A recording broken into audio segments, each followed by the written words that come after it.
Penelitian tesis pemanfaatan cangkang kelapa sawit dan tandan kosong kelapa sawit sebagai biopelet pada co-firing.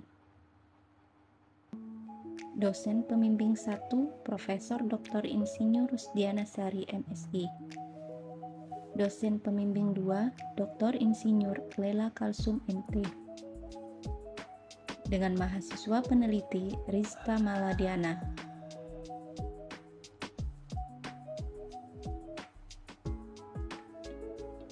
Program Magister Terapan Program Studi Teknik Energi Terbarukan. Jumlah produksi perkebunan kelapa sawit di dunia, khususnya Indonesia, terus mengalami peningkatan. Kelapa sawit merupakan salah satu komoditas perkebunan yang memiliki peran strategis dalam pembangunan ekonomi Indonesia. Biomasa berasal dari organisme hidup atau belum lama mati. Sumber biomasa antara lain bahan bakar kayu, limbah, dan alkohol. Di Indonesia dimanfaatkan sebagai pembangkit listrik.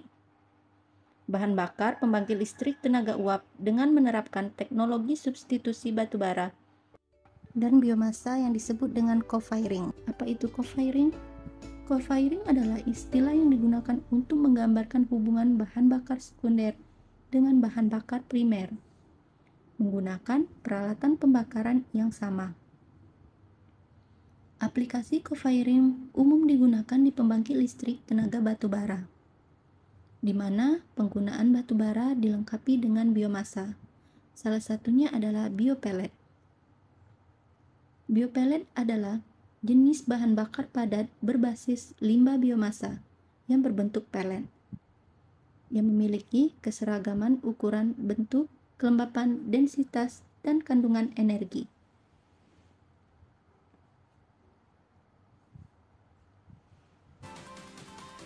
Pembuatan biopelet diawali dengan proses preparasi. Sampel ditimbang, lalu sampel dimasukkan ke dalam oven. Kemudian proses pencacahan. Bahan baku dicacah dengan alat pencacah. Pada proses ini bertujuan agar bahan baku memiliki ukuran yang lebih kecil atau yang lebih halus.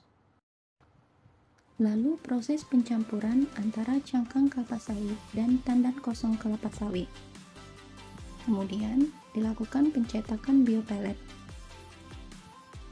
Pencetakan biopelet ini menggunakan alat pelletizer, di mana pelet tersebut memiliki keseragaman ukuran. Karakteristik biopelet untuk co-firing mengacu pada SNI 8951 tahun 2020. Analisa nilai kalor. Proses analisa kalor yaitu pertama, sampel ditimbang sebanyak 1 gram.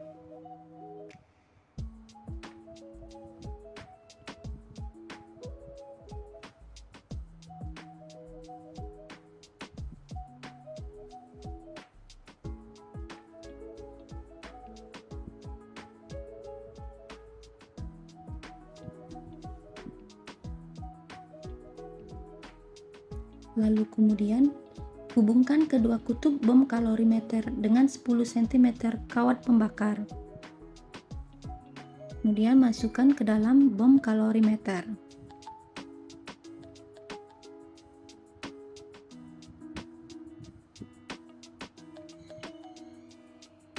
Masukkan nama sampel,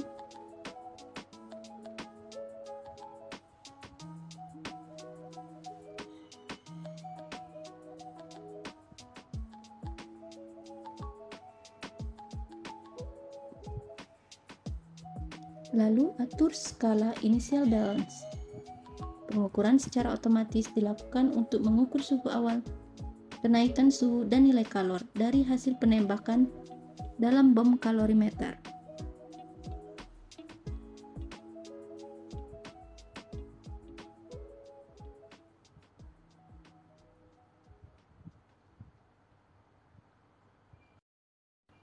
Lalu kemudian dilakukan proses analisa proksimat, analisa ultimat, dan analisa sulfur. Dan terakhir melakukan analisa life cycle assessment.